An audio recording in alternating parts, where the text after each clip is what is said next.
તો ગલ્ફ દેશોની તણાવપૂર્ણ સ્થિતિની અસર જામનગર બ્રાસ ઉદ્યોગ પર આઈપીજી ગેસની અછતથી હજારો એકમો પર અસર તેમજ ઉત્પાદન કામગીરી ખોરવાઈ છે। ગલ્ફ દેશોમાં ચાલી રહેલી તણાવપૂર્ણ અને યુદ્ધ જેવી પરિસ્થિતિની અસર હવે જામનગરના પ્રખ્યાત બ્રાસ ઉદ્યોગ પર પણ જોવા મળી રહી છે। છેલ્લા કેટલાક દિવસોથી કોમર્શિયલ આઈપીજી ગેસના બાટલાની અછત સર્જાતા અનેક નાના અને મધ્યમ ઉદ્યોગ એકમોમાં ઉત્પાદન પ્રક્રિયા ધીમી પડી ગઈ છે, જ્યારે કેટલાક એકમોને કામકાજ તાત્કાલિક બંધ કરવાની ફરજ પડી છે। જામનગરનો બ્રાસ ઉદ્યોગ મુખ્યત્વે આયાત નિકાસ પર આધારિત છે।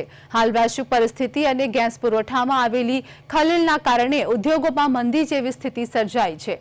બ્રાસના વિવિધ ભાગો અને ઉત્પાદનો બનાવવા માટે આઈપીજી ગેસ મહત્વપૂર્ણ ઉર્જા સ્ત્રોત હોવાથી તેની અછત સીધી રીતે ઉત્પાદન પર અસર કરી રહી છે। ખાસ કરીને નાના ઉદ્યોગકારોને સૌથી વધુ મુશ્કેલીનો સામનો કરવો પડી રહ્યો છે। તો ગેસના બાટલા સમયસર ન મળતા અનેક મશીનો બંધ પડી ગયા છે અને ઉત્પાદન પ્રક્રિયા અટકી ગઈ છે, જેના કારણે કારખાનાઓમાં કામ કરતા મજૂરોના રોજગાર પર પણ અનિશ્ચિતતા ઊભી થઈ છે। માહિતી અનુસાર જામનગરમાં બ્રાસ ઉદ્યોગના અંદાજે 9000થી વધુ એકમો કાર્યરત છે।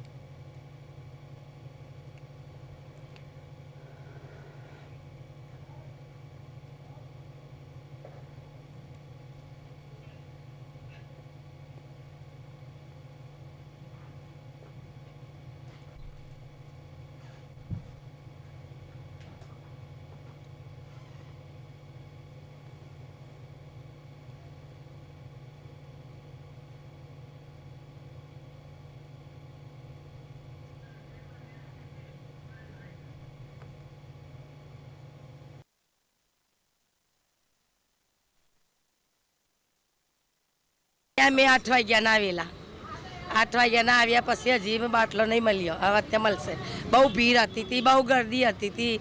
આયા ધક્કામ ધક્કી માર્યા, પોલીસને બોલાયા, પોલીસે સહાયતા કરી બધાય। હવે તમે મીડિયાવાળા આવ્યા તો તમે સહાયતા કરો। એ અમે 3 દિવસ આવ્યા, પહેલા 3 દિવસ આવી ધક્કા ખાઈને જઈએ। હા, 3 દિવસે મળી જાય, 4 દિવસે મળી જાય। નોંધ કરેલા હોય તો ઘેરે આવતા રહી, ના મળ્યો હોય તો અહીંયા આવીને લઈ જઈએ। એવી રીતે ઊભું રહેવું પડે। 2 કલાકે થાય જાય, કલાકે થાય। 8 વાગ્યાના ઉભા રહ્યા છે લાઈનમાં। પોલીસની સુવિધા છે, બધી સુવિધા પર બાટલા ધક્કમ ધક્કીને મારામારી કરવા માંડ્યા, ધમાલ કરવા લાગ્યા। બાટલા આપો, બાટલા આપો, પણ કોઈ બાટલાનું કોઈ સમજતું જ નહીં। અમે તો અઠવાડિયાથી 4 દિવસથી ઓનલાઈન પર નોંધાયો અને 3 દિવસથી અહીંયા ધક્કા ખાઈએ છીએ, તો એ બાટલા અમારે મળતા જ નહીં। સવારના 4 વાગ્યા ઉભા રહ્યા છીએ અમે લાઈનમાં, કામ નોકરીઓ અમે રજા પાડી, તો અમને બાટલા જ નહીં મળતા।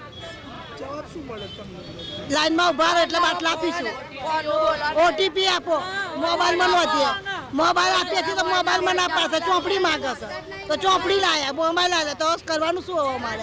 ઉદ્યોગોમાં હાલ શું સ્થિતિ છે ને શું કારણ?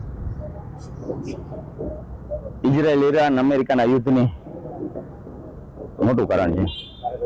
શું સ્થિતિ થઈ છે અત્યારે?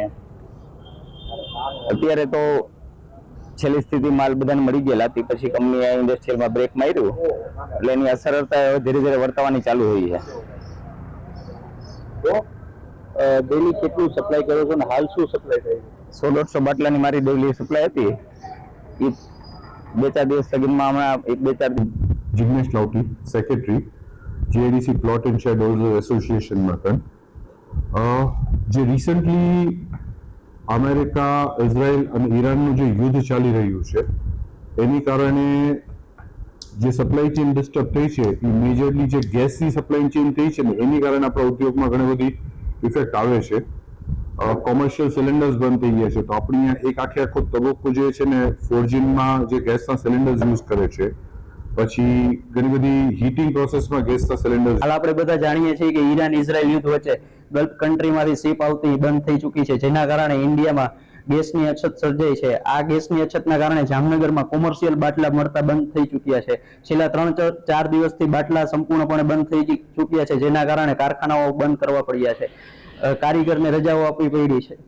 હવે અમારી સરકાર પાસે એટલી માંગ છે કે આ બાટલાઓ, કોમર્શિયલ બાટલાઓ સંપૂર્ણપણે જલ્દીથી મળી જાય અને રાબેતા મુજબ પહેલાની જેમ કારખાનાઓ ધમધમે।